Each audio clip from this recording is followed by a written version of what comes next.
Quem é que não precisa de uma segunda chance? Talvez você esteja pensando, eu não, mas se você olhar na tua história, você já precisou de uma segunda chance. Eu precisei de uma segunda chance.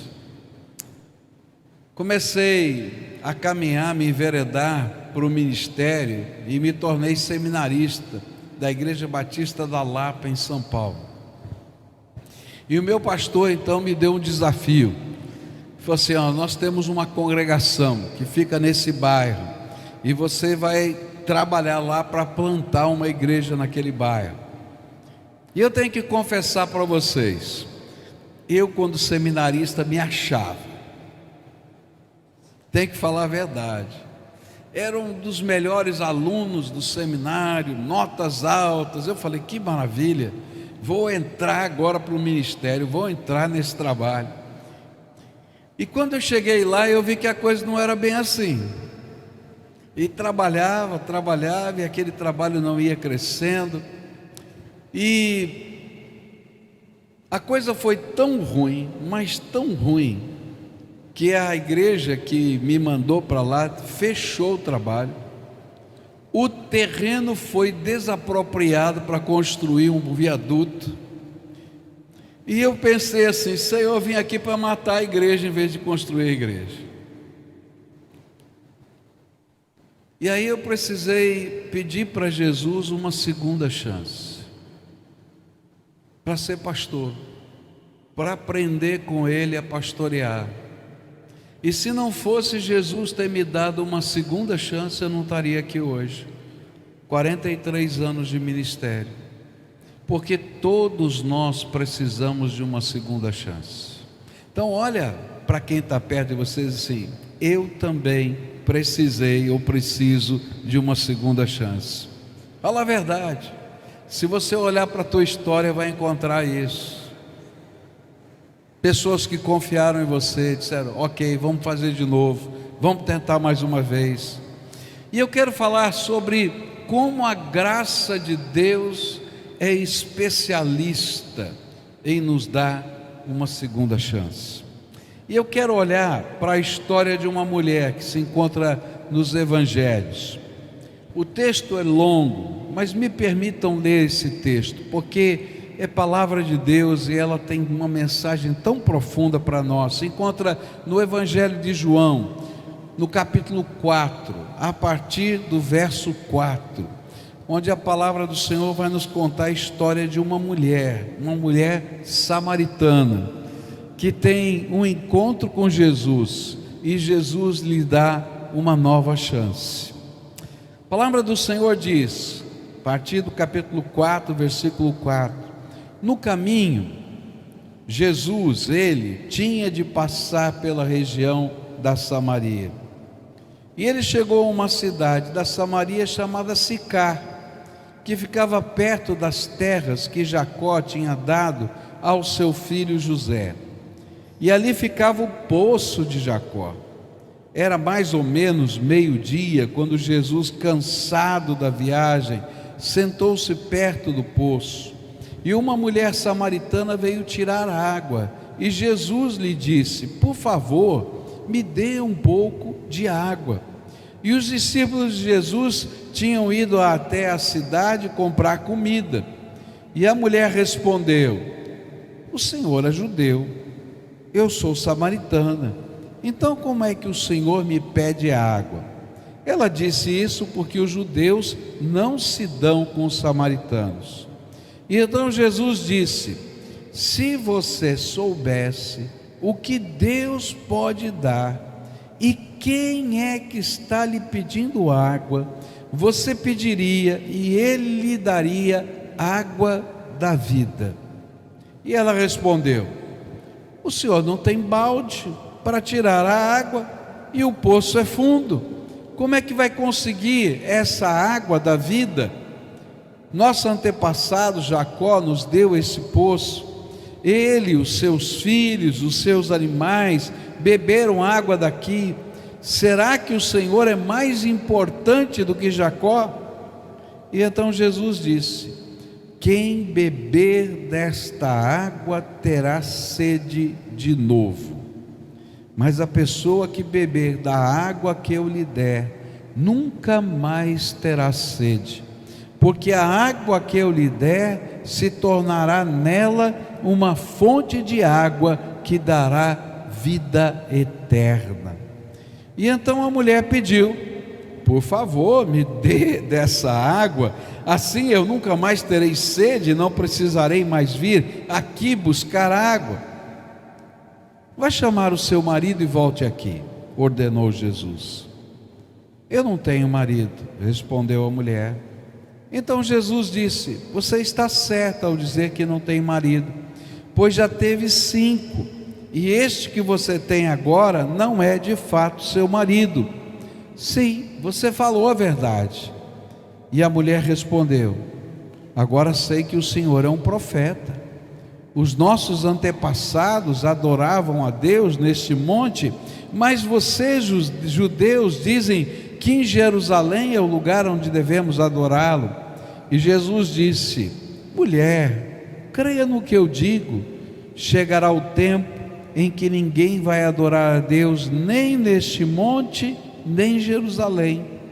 Vocês samaritanos não sabem o que adoram, mas nós sabemos o que adoramos, porque a salvação vem dos judeus.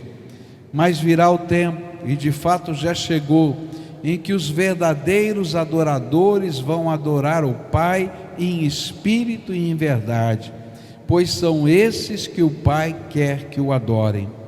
Deus é espírito, por isso os que o adoram devem adorá-lo em espírito e em verdade. E a mulher respondeu: eu sei que o Messias, chamado Cristo, tem de vir, e quando ele vier, vai explicar tudo para nós. E então Jesus afirmou: pois eu que estou falando com você, sou o Messias. E naquele momento chegaram seus discípulos, e ficaram admirados, pois ele estava conversando com uma mulher, mas nenhum deles perguntou à mulher o que ela queria, e também não perguntaram a Jesus por que motivo ele estava falando com ela. E em seguida a mulher deixou ali o seu pote, voltou até a cidade e disse a todas as pessoas: venham ver o homem que disse tudo o que eu tenho feito. Será que ele é o Messias? O texto que nós acabamos de ler nos ajuda a entender uma pessoa que estava vivendo uma crise emocional, uma crise de vida. A Bíblia vai dizer que essa mulher afetivamente estava quebrada, destruída. Ela precisou de 5 chances para tentar construir um relacionamento de amor, de carinho, de casamento, e não conseguiu. E o relacionamento que ela vivia naquele momento não era o correto. E é nesse contexto que Jesus lhe oferece uma nova chance de preencher o vazio da sua alma. É interessante porque muitos de nós cometemos os mesmos erros várias vezes. Você já parou para pensar nisso? Se você é uma pessoa explosiva, você diz: eu vou melhorar, eu vou aprender a controlar as minhas emoções. E de repente, sem querer, com a pessoa que talvez você goste, que você ame, você explode. E aí você diz: puxa vida, fiz de novo. Às vezes você é uma pessoa que talvez tenha vivido na sua existência altos e baixos econômicos. Eu conheço várias delas, que de repente estão ganhando muito dinheiro, e assim como ganha muito dinheiro, perde muito dinheiro, e tem que começar tudo de novo, e já está começando a segunda, a terceira, a quarta vez. Já conheceu gente assim? Eu já conheci. Pessoas que acabam cometendo os mesmos erros. E normalmente, quando a gente comete os mesmos erros, é porque tem alguma coisa aqui dentro que não está bem, e que a gente precisa de um tipo de cura que só Jesus pode nos dar. E essa era a chance que Jesus estava dando para essa mulher. Por isso, eu queria passear por esse texto e tentar ajudar você a entender as lições sobre nova chance que a graça de Deus nos proporciona. E a primeira lição talvez a mais especial e maravilhosa de todas, é que Jesus é aquele que nos busca para dizer que Ele tem algo novo para nós e melhor, que Ele tem uma nova chance. É interessante porque o versículo 4 diz que Ele, Jesus, tinha que passar pela região de Samaria. Está escrito isso na Bíblia. E há duas maneiras de entender esse texto. É porque Samaria estava no caminho, na direção, na rota, e então ele teria que passar. E a segunda era porque podemos entender como um desígnio de Deus. Era algo espiritualmente necessário acontecer. Do ponto de vista dos costumes dos judeus, aquele não era o caminho usual, porque judeu e samaritano não se davam. Então normalmente um judeu, quando tinha que passar para o lado da Galileia, ele fazia um caminho alternativo para não ter que atravessar as vilas dos samaritanos. Mas eu creio que esta afirmação tem a ver com o propósito de Cristo na viagem. Jesus tinha um propósito. Ele tinha que parar naquele poço. Ele tinha que mandar os seus discípulos comprarem comida, como está na Bíblia. Ele tinha que falar com aquela mulher, porque Deus tinha um plano especial para a vida daquela mulher, de restauração e de transformação. Jesus precisava passar por Samaria, só porque havia uma mulher samaritana que precisava dele. Uma mulher que precisava ter as minas da sua vida desarmadas, minas de dor, de decepção, de ódio, de rancor do seu coração, de coisas que estavam guardadas na sua história. Por isso, Jesus precisava passar por Samaria e dar uma nova chance para aquela mulher. E essa é a primeira lição que eu queria dizer para você. O Senhor é aquele que nos busca. A Bíblia diz que ninguém busca a Deus espontaneamente. O Espírito de Deus nos visita, porque Ele tem um plano para a nossa vida. Ele tem um alvo para a nossa vida. E se você acha que você veio aqui hoje só por uma festa, você está muito enganado, porque o Senhor tem algo muito abençoador para a sua vida hoje, porque Ele tem um plano para a sua vida. Porque Jesus decidiu visitar você essa noite, e Ele decidiu mexer no que está quebrado no seu coração, e fazer coisas extraordinárias com a sua graça. Nossa igreja trabalha com grupos pequenos, com células, e na minha célula tinha uma senhora já idosa, e ela muito tradicional na sua religião, ouvindo a palavra de Deus e estudando a Bíblia, mas com muita resistência, e ela tinha muitas dúvidas. E um dia a família dela estava vivendo uma luta, um problema muito grande, e ela disse: olha Deus, eu vou te buscar, eu preciso que o Senhor me dê uma resposta. E ela passou a tarde chorando na presença de Deus, pedindo a misericórdia de Deus, pedindo a graça de Deus, a intervenção de Deus na sua família. E ela estava com aquilo tudo na alma, mas assim: mas eu não consigo te ouvir, Deus, eu não sei se o Senhor me ouviu, eu não sei como é que funciona isso. E ela tinha um horário para fazer o cabelo, e ela então disse: bom, eu vou lá no cabeleireiro. Saiu de casa, foi na direção do cabeleireiro, caminhando devagarinho, perto da casa dela. quando passa rapidamente uma jovem e vai até a esquina para atravessar a rua, e de repente ela volta, encontra aquela mulher no meio do caminho e diz assim: Deus me deu uma palavra para você. Ele ouviu a sua oração a tarde toda, viu as suas lágrimas e já está preparando todas as coisas para responder a sua oração. Virou do lado e foi embora.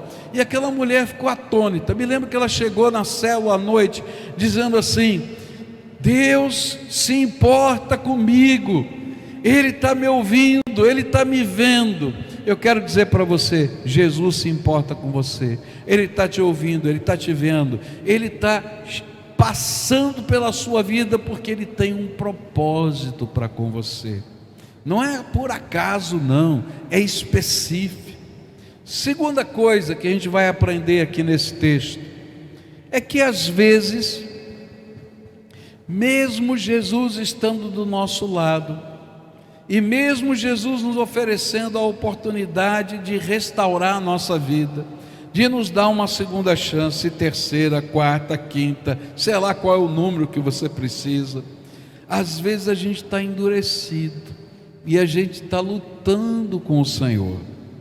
E quando eu olho para a história dessa mulher, eu vou perceber que dentro dela tinha algumas coisas que a impediam de receber a bênção que o Senhor Jesus estava oferecendo. E a primeira coisa era o preconceito que ela tinha.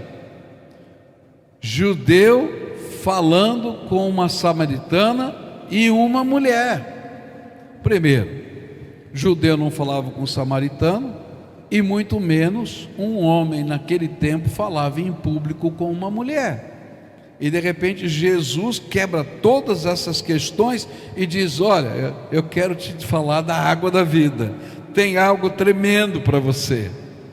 E aí então Jesus entra no meio dessa história, porém a reação dela é de surpresa. Você é um judeu falando comigo, um homem falando comigo, o que está acontecendo aqui? Sabe, queridos, às vezes nós não permitimos Jesus fazer a obra que precisamos que Ele faça na nossa vida, porque nós temos ideias preconcebidas sobre o que nós precisamos, como agir, de quem está mostrando o caminho. Uma das coisas interessantes é que quando Deus começa a trabalhar com a gente, Ele nos surpreende. Geralmente quando a gente ora, eu não sei você, né? Eu tenho que confessar os meus pecados aqui para você, tá? Geralmente quando a gente ora, a gente quer ensinar Deus a fazer as coisas. Senhor, o Senhor tem que pegar fulano, tem que fazer isso, tem que fazer aquilo, tem que fazer aquilo outro. Fala a verdade, não é assim não?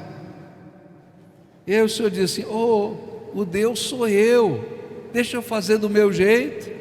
E a gente quer que Ele faça do jeito dele. E quando Ele começa a trabalhar e não é do nosso jeito, diz assim: não funciona, Deus, não foi isso que eu orei, não foi isso que eu pedi para o Senhor.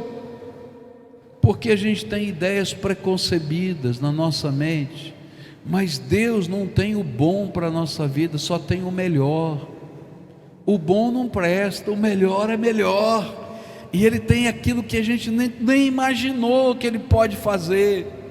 E Ele faz essas coisas extraordinárias. Às vezes eu estou lá com o meu coração carregado com alguns sentimentos, e eu fico imaginando, como é que pode ser, como é que é desse jeito? Eu tenho um monte de preconceitos, ideias preconcebidas, como eu tenho que agir, de que jeito eu tenho que fazer. E às vezes quando Deus usa uma pessoa e não é bem aquela que eu estava imaginando, dizer: esse aqui vai me ajudar, pelo amor de Deus. Sabe, muitas vezes essas ideias nos impedem de ouvir e ver a voz do Senhor Jesus trabalhando na nossa vida e o propósito dele para nós. Toma cuidado. Essa mulher estava reagindo e dizendo: você falando comigo, de que jeito que é? Não pode ser. Você já viveu uma situação assim? Quando uma bênção vem na sua vida de maneiras que você nunca imaginou? Pode pensar nisso. Eu estava viúvo, e na minha viuvez, quando toda a família ia para casa, eu chegava em casa tarde da noite, depois do trabalho, e tentava chegar o mais tarde possível, só para ficar cansado para dormir, porque eu olhava para as paredes e me sentia tão só. Tenho uma família maravilhosa, filhos maravilhosos, netos maravilhosos, mas quando eu chegava no meu quarto sozinho, ou na minha casa sozinho, só eu e Deus sabíamos o que estava acontecendo. E aí, um dia eu fiz uma oração, cheio de medo, e falei assim: Deus, eu não estou aguentando ficar sozinho, prepara uma esposa para mim.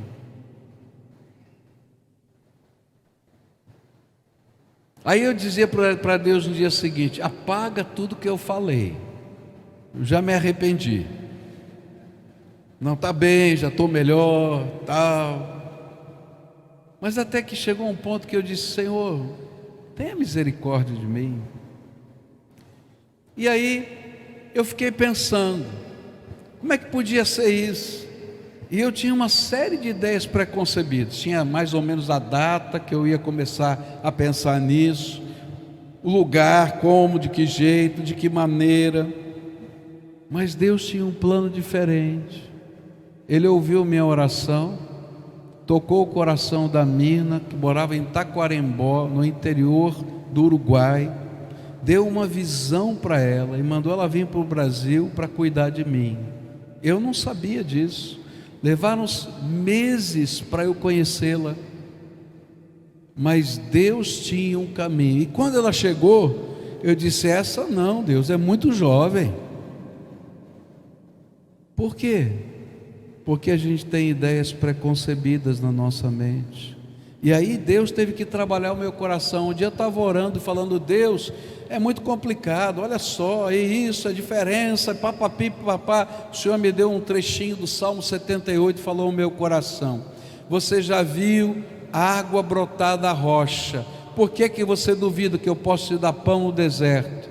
Por que você duvida que eu posso te dar carne no deserto? Agora eu estou irado com você. Eu disse: não precisa, eu aceito. E olha a benção, Deus tem planos inusitados para a nossa vida. Você está entendendo o que eu estou falando? Às vezes a gente está querendo ensinar Deus a ser Deus, porque a gente tem um monte de coisa preconcebida na cabeça, mas nós precisamos aprender a andar debaixo da autoridade de Deus, porque só Ele pode curar as dores da nossa alma, só Ele pode transformar a nossa vida. E se você de fato quer ser feliz e abençoado, você precisa da graça de Jesus na tua vida. Outro impedimento que essa mulher tinha era cegueira espiritual. Jesus disse para ela assim: olha, se você soubesse quem é que está falando com você, você pediria água e Ele lhe daria a água da vida. E ela olha para Jesus, não vê balde, não vê nada, um poço fundo, e diz assim: onde você vai tirar essa água? E que raio de água é essa? Ela faz até uma ironia: se você puder me dar água da vida, eu quero, porque eu não vou precisar vir com um cântaro aqui meio-dia, no sol a pino, para tirar a água desse poço. Porque ela não era capaz de entender que Jesus estava falando do coração dela, que ela precisava de um tipo de água que matava a sede do coração, de coisas que estavam tão doídas, tão machucadas, tão marcadas, que precisava de uma cura. Eu conheço tanta gente que está saudável por fora, mas está doente dentro do coração, está amargurado, está dando cabeçada na vida, não consegue entender as pessoas, não consegue entender os filhos, não consegue entender a mulher, não consegue entender a vida. Eu conheço alguns que já me disseram: pastor, eu não tenho coragem de tirar minha vida, mas eu oro todo dia para Deus me levar, porque eu não aguento mais essa vida. Você conhece gente assim? Agora vamos falar baixinho, não fala para ninguém, só você. Você já orou assim alguma vez? Eu quero dizer para você que a gente ora assim quando a gente perde a perspectiva do que Deus tem para nós. E isso a Bíblia chama de cegueira espiritual, porque a gente está olhando a vida na perspectiva desse plano, da humanidade, dos problemas, das lutas. E Deus está dizendo: filho, levanta os teus olhos, porque eu quero te mostrar além de tudo isso, e vou te mostrar que nesse contexto, não somente na eternidade, eu tenho algo diferente e abençoador para a tua vida. Eu quero dizer que nós adoramos um Deus vivo, todo-poderoso, que tem graça, que tem misericórdia, que trabalha a nossa alma, que amplia a nossa visão. Às vezes a nossa visão está muito limitada, e a gente não consegue enxergar adiante, e aí a gente tem medo da vida. A minha é bem baixinha, de vez em quando eu viajo para pregar, e no nosso carro o banco dela fica baixinho, e ela não enxerga muito lá adiante, na estrada, e ela fica pisando no freio, pisando no acelerador, tentando ver e dizendo: olha, toma cuidado, veja. Assim, querida, eu estou enxergando a estrada, você não está. E eu imagino Deus falando conosco, a gente tentando pisar no freio, acelerador, e Deus assim: filho, eu estou enxergando a estrada da tua vida, confia em mim, deixa eu te guiar. E sabe, cegueira espiritual é isso, quando a gente não percebe a perspectiva de Deus na nossa própria existência. E aquela mulher estava dizendo: que água é essa? Que poço é esse? Que balde é esse? E a gente não faz assim com Deus. Como é que o Senhor vai fazer? De que jeito vai ser? E queridos, a gente vai entrar na dimensão dos milagres quando a gente começa a ter a percepção de que Deus está vendo o que não estou vendo, e que Ele não dá todos os detalhes, Ele simplesmente diz: vem comigo, porque Ele é o caminho, a verdade e a vida. Ele não dá um mapa, Ele diz: vem comigo, e você tem que segurar na mão dele e confiar, não tem outro jeito. Cegueira espiritual nos impede de segurar na mão de Jesus e deixar Ele nos conduzir pelo caminho, porque a gente quer dizer para Jesus como Ele tem que fazer as coisas. Sabe, quando eu olho para isso, eu vejo que chegou um momento que Jesus confrontou essa mulher, e esse era outro problema que ela tinha: o pecado. Pecado é problema, porque o pecado faz separação entre nós e Deus. E aí Jesus, na sua inteligência, na sua capacidade, na sutileza da sua palavra, quando ela começa a discutir teologia com ele diz assim: vai buscar teu marido. E aí ela olha para Jesus e diz: eu não tenho marido. E aí Jesus disse assim para ela: é verdade, você já teve 5, e o que você tem agora não é teu marido. Ou seja, ela era amante de alguém. Você está entendendo?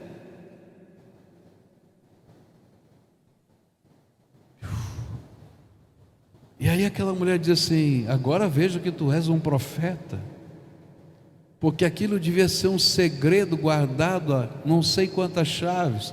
Você pode imaginar uma aldeiazinha onde todo mundo vai buscar água no mesmo poço, todo mundo lava roupa no mesmo rio. Você está entendendo? Onde moram poucas pessoas, quem sabe 1.000, 2.000 pessoas, todo mundo se conhece. Para guardar um segredo desse, imagina quantas chaves tem que ter. E de repente Jesus diz: é verdade. E nessa hora Jesus começa a confrontar uma coisa que a gente não gosta que ninguém confronte não, que são os nossos pecados. Muita gente não consegue obter a graça de Deus e a bênção de Deus, porque quando Jesus confronta os pecados, ao invés de confessar os seus pecados e deixar que Ele trabalhe transformação na vida, a gente luta com Deus, porque imagina que aquele pecado é a nossa única esperança. Sabe o que aquela mulher pensava? Eu já fui tão infeliz, já casei tantas vezes, então agora a gente está vivendo um tipo de relação que é boa, satisfaz, parece que dá certo. Afinal de contas, a gente só tem momentos, mas não tem vida. Só que na verdade, ela estava afundando no poço, porque isso não preenche o coração da gente. Pecado não satisfaz a alma, pecado afunda a gente na vida. E Jesus, quando Ele começa a trabalhar conosco, e Ele começa a revelar quem nós somos e trabalhar a cegueira da gente, para nos dar uma outra chance, Ele vai tocar nos nossos pecados. E às vezes nós vamos lutar com Deus por causa de pecados. Sabe, existem pecados que são morais, que a gente esconde, mas existem pecados que a gente é orgulhoso e diz: eu sou assim mesmo, eu sou desse jeito, não vou mudar não, porque eu nasci assim, cresci assim. Mas querido, não tem a bênção de Deus se a gente não deixar Ele mexer nas feridas da nossa alma. E o pecado gera feridas dentro da nossa alma. Essa mulher estava cheia de feridas, e às vezes a gente fica preso pelos erros. Um garotinho perguntou para o pai dele: papai, o que é pecado? E o pai, muito sábio, ele disse assim: filho, eu vou te explicar o que é pecado, mas você vai ter que me ajudar. Ele disse: tá bom. Você vai lá no fundo do quintal, tem uma madeira lá e tem uns pregos e um martelo. Você vai lá e bate os pregos nessa madeira e traz aqui para mim, mas traz também o martelo junto. E o menino vai lá: o que o papai vai me ensinar sobre pecado com essa madeira? Vai lá e bate.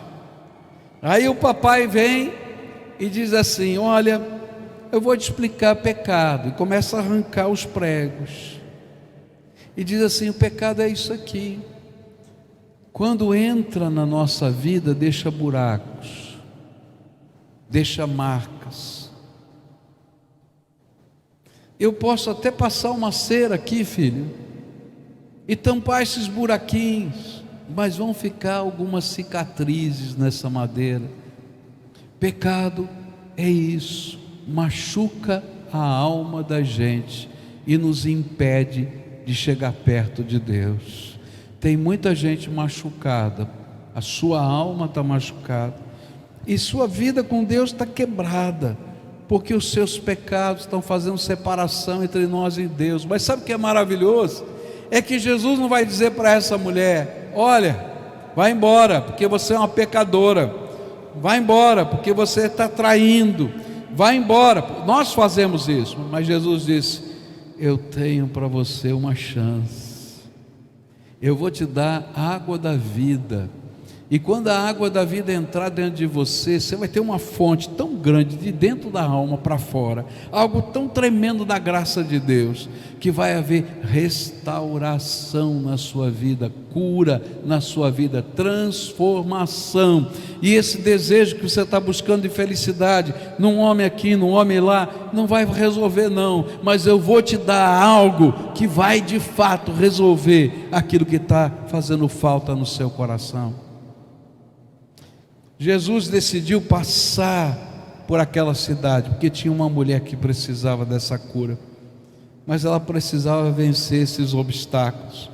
E sabe, hoje Jesus decidiu passar pela tua vida, porque tem alguma coisa aí no teu coração que Ele precisa tratar, e que só o poder de Jesus pode realizar. Por isso, não permita que nada, nem ninguém, nenhum obstáculo interior ou exterior te impeça de receber a bênção que Deus tem para você, porque Ele tem algo novo para a tua vida. Terceira lição que eu queria deixar com os irmãos para encerrar: o que é preciso para alcançar essa nova chance?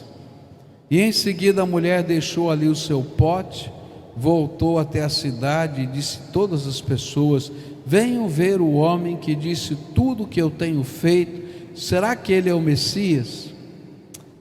E talvez a pergunta crucial de tudo isso que a gente está falando é: como eu posso receber essa nova chance? E esse texto ilustra bem duas atitudes imprescindíveis para que a gente viva essa nova chance. Primeira, tenha coragem de colocar o seu pote aos pés de Jesus. Aquela mulher veio com o seu cântaro para buscar água e saiu sem a água do poço, mas saiu com a água da vida. Deixou lá o pote.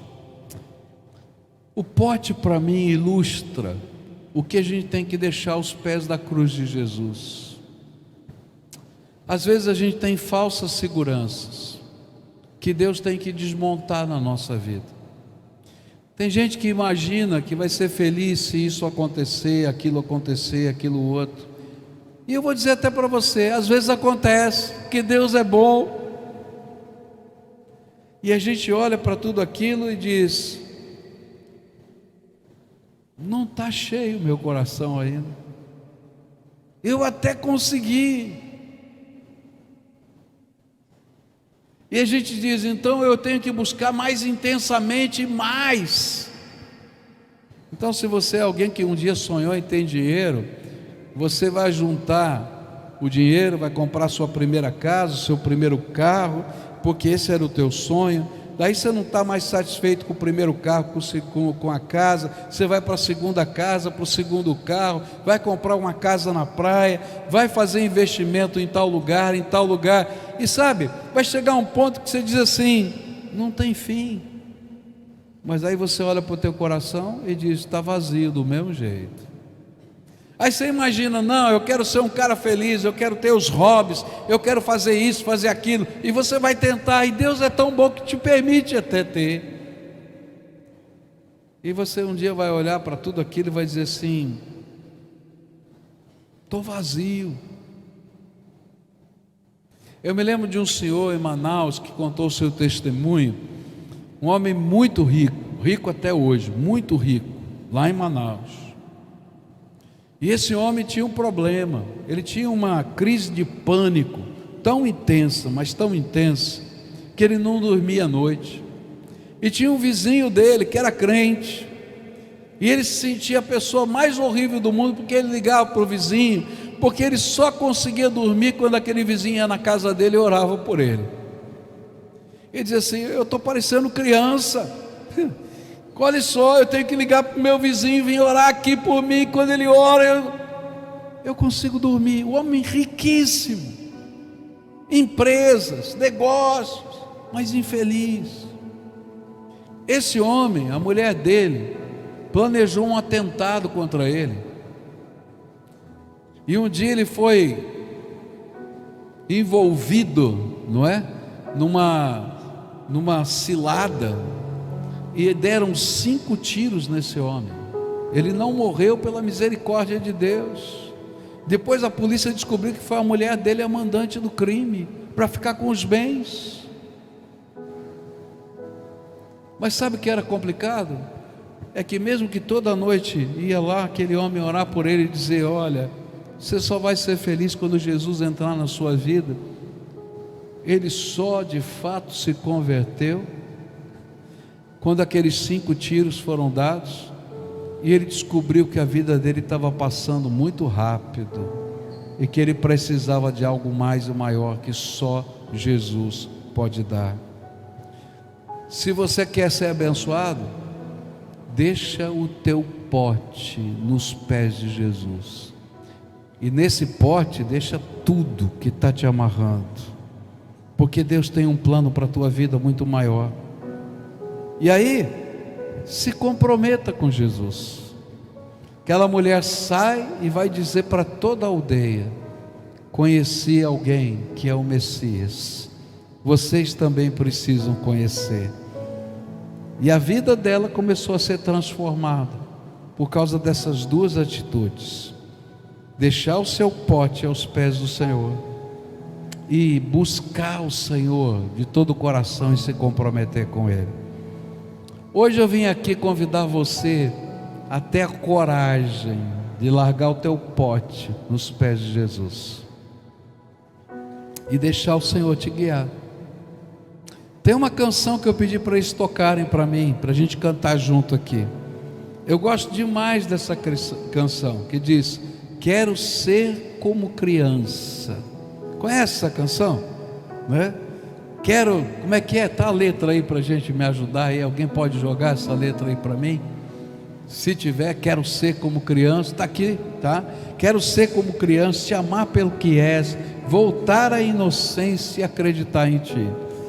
Eu gosto dessa canção porque ela me faz lembrar de uma cena que eu vi lá na minha cidade. Papai está com uma filhinha do lado e ele vai atravessar uma rua perigosa. Tem um calçadão em Curitiba que é cortado no meio por uma rua muito movimentada. E ele para e a criança está ali, sacolejando, puxando, ele segurando forte na mão. Quando abre uma possibilidade de atravessar a rua, ele não tem dúvida, ele levanta aquela criança pelo braço, a menininha que está com ele, a filhinha dele, começa a balançar as perninhas assim, e dá a risada, porque ela está voando nos braços do pai. E quando ele chega lá do outro lado, ela está feliz da vida. Eu não ouvi o resto da história, mas eu imagino, se fosse lá em casa, meu filho ou minha filha diria: de novo papai, de novo, porque eu não quero perder a bênção de estar andando no ar com o Senhor. Para a gente poder ser abençoado por Deus, a gente tem que colocar o pote, que parece a nossa segurança, do lado dos pés de Jesus. Preconceitos, medos, tanta coisa, e se grudar nele, e aí ele pega a gente pela mão e nos conduz pela vida, por caminhos que a gente nem imagina, fazendo coisas que a gente não sabe. Por isso, hoje eu quero convidar você a tomar uma decisão seríssima, a ser como uma criança que se lança nos braços de Jesus e diz: Jesus, tem um monte de marca aqui no meu coração. Se eu for colocar uma cera, não vai dar certo não. Mas o Senhor pode fazer do meu coração uma obra de arte, porque Ele é um artista maravilhoso. Jesus, eu não sei como resolver, mas eu não preciso saber, porque o Senhor cuida de mim, e eu quero só me colocar nas Tuas mãos. Jesus, eu tenho tanto medo, mas quando a gente sente a mão forte dele segurando a gente, o medo vai embora, e a gente desfruta um plano eterno de Deus. Você já sabe como é o trabalho, né? A gente ora junto aqui, porque eu creio no poder da oração. Se hoje o Espírito Santo de Deus estiver falando com você aqui, se hoje de alguma maneira você está entendendo que Deus quer fazer algo na tua vida, sabe, o Espírito Santo testifica no nosso coração. Você está ouvindo a voz de Deus, não precisa mais ninguém falar, você está ouvindo. Se hoje o Espírito testifica no seu coração, então pula no colo de Jesus agora. E sabe como é que você vai fazer isso? Com um ato de fé, porque a vida é feita por decisões que a gente toma, com atos de fé. E eu vou convidar você a sair do seu lugar para a gente orar junto aqui. A gente vai estar aqui na frente e nós vamos pedir: Jesus, toma no colo esse teu povo, essa gente em quem o Senhor quer fazer uma obra nova, algo tremendo que eles não conseguem nem imaginar. Toma as feridas, toma as dores, dá uma perspectiva nova de vida, porque só o Senhor pode fazer. Olha, Deus usa pessoas para abençoar a vida da gente, tá? Ele fala conosco, Ele toca o nosso coração, mas Ele às vezes move céu e terra para colocar alguém para nos abençoar, para nos dar uma palavra de esperança, às vezes para fazer um investimento na nossa vida. Eu já saí de situações que Deus mandou gente me abençoar e fazer diferença na minha vida. Por quê? Porque Ele tem caminhos inusitados de fazer a obra dele. E quando a gente pula no colo dele, a gente entra no inusitado de Deus.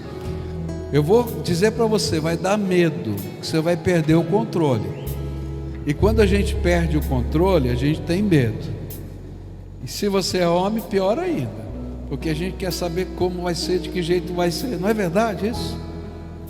Mas quando a gente se lança nos braços do Senhor como uma criança, a gente perde o controle, mas a gente vai andar pelo ar, porque Deus vai nos conduzir para lugares melhores, porque Ele é o Senhor da nossa vida. Vamos orar junto agora com fé? Você acredita nisso? Então, ó, a sua oração é: eu vou pular no teu colo, Jesus. Está combinado assim? Eu estou com medo, porque eu não sei o que vai ser o próximo passo. Mas se lança no colo. Ele sabe o próximo passo. Eu não sei, você não sabe, mas Ele sabe. E aí a bênção dele, porque coisas que você nunca imaginou vão acontecer. Senhor Jesus, Tu conheces o coração desses Teus filhos. Tu conheces o coração daqueles que vieram abraçá-los. E eu quero Te pedir, Pai, que haja cura, que venha do Senhor cura sobre vidas que precisam de cura física, cura sobre vidas que precisam de cura espiritual, cura sobre vidas que precisam de cura emocional. Eu creio que o Senhor pode dar a água da vida, e a água da vida não é só que nos leva à vida eterna, ela sacia a sede da nossa alma hoje também. E eu quero Te pedir, Senhor, queremos beber dessa água da vida, nas circunstâncias, nos problemas, nas lutas, nas dificuldades, nas alegrias, nas festas. Nós queremos ser como criança no Teu colo. Leva-nos aonde o Senhor quiser. Por isso hoje a gente está colocando o pote da gente aos Seus pés. E cada um tem um pote diferente aqui, Senhor, com nomes diferentes, com histórias diferentes, mas Tu és o mesmo de ontem, vai ser hoje o mesmo e vai continuar pela toda a eternidade o mesmo. Então nós colocamos o nosso pote aos Teus pés e, Senhor, pulamos no Teu colo. Carrega-nos, Senhor, carrega-nos.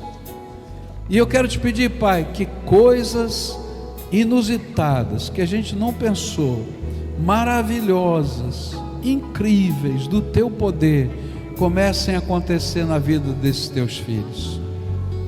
Que o Senhor nos surpreenda com o Teu amor e com a Tua graça, porque o Senhor tem algo novo para a nossa vida. E eu quero, Senhor, pedir: vem com a Tua graça poderosa, restaura. Tem gente, Senhor, quebradinha, todo partido.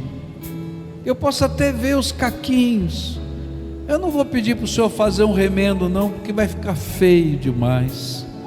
Eu quero Te pedir: pega esses caquinhos e cria algo novo, uma obra de arte, linda, maravilhosa, que reflita a glória do Senhor na nossa vida, e que a bênção do Senhor esteja com os Teus filhos.